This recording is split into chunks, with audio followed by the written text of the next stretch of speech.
alaabo inooga soo warrama dhanka ciyaaraha ee Cabdikariin Isteji ciyaar aad u xiiso badan oo habeennimadii xalay ay wada ciyaarayeen kooxda u ciyaarta telefishinka caalamiga ee Xuriya 24 TV iyo Sahan TV oo ku dhex mareysay garoonka caalamiga ee Cali Galle Stadium ee magaalada Hargeysa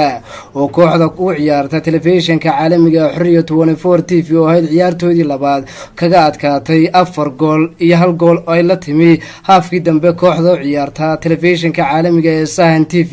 kooxda Xuriya 24 TV ayaa soo bandhigtay ciyaar aad u qurux badan iyadoo horena uga soo adkaatay kooxda u ciyaarta telefishinka caalamiga Star TV iyadoo uga adkaatay 5 gool iyo 0 kooxda Xuriya 24 TV u ciyaarta ayaa iyadu noqonaysa kooxda kaliya ee la xaadirtay 6 dhibcood oo saafiya waxaana daqiiqadii 22aad goolka koowaad u dhaliyay ciyaartooyga afka hore uga ciyaaray ee Yaasiin waxay socotaba ciyaartii waxaadana goolkii labaad u saxeexay daqiiqadii 30aad ciyaartooyga isna afka hore uga ciyaaray waa isla Yaasiin ciyaarta ayaa ku dhamaatay haafkii hore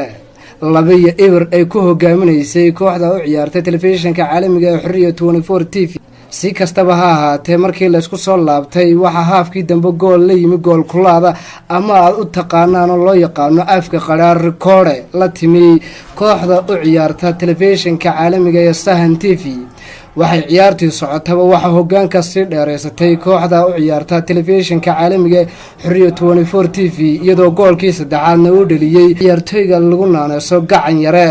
oo isagu ah ciyaartooyga leh 5 gool oo isagoo horena uga dhaliyay ciyaartii hore ay la ciyaarayeen telefishinka caalamiga ee Star TV 4 gool halka goolkii guushu ay ku raacday Xuriya 24 TV-na daqiiqadihii u dambeeyay markay ciyaartu soo ilaatayna uu saxeexay ciyaartooyga Bidaxo oo ah ciyaartooy khabiir ah oo isagu habeennimadkii xalay ahaa noqday ciyaartooyga kala goostay khadka dhexe waxa isna ciyaarta daawanayay gudoomiyaha guud ee telefishinka caalamiga ee Xuriya 24 TV Cali Maxamed Ibrahim Cali Saxafi oo bilow ilaa dhamaad ciyaarta isha ku hayay waxaanu ugu dambeeyay u mahadnaqday ciyaartooydii ku ciyaarayay telefishinka caalamiga ee Xuriya 24 TV magaciisa si kastaba ha ahaatee ciyaartii marka ay soo ilaatay waxa isna geestiisa aan weydiinay tababaraha wata kooxda u ciyaarta telefishinka caalamiga Xuriya 24 TV Maxamuud Cumar Jaamac oo ku magac dheer Maadaluula oo noo xaqiijiyay in ay ciyaartii hore iyo ciyaartanba ay ku ciyaarayeen shax isku mid ah oo ah ciyaartan oo ku wada ciyaarayeen shax isku mid ah shaxdaas oo loo yaqaano afka Soomaaliga 4-4-3 ama afka qaraar 4-4-3 oo ay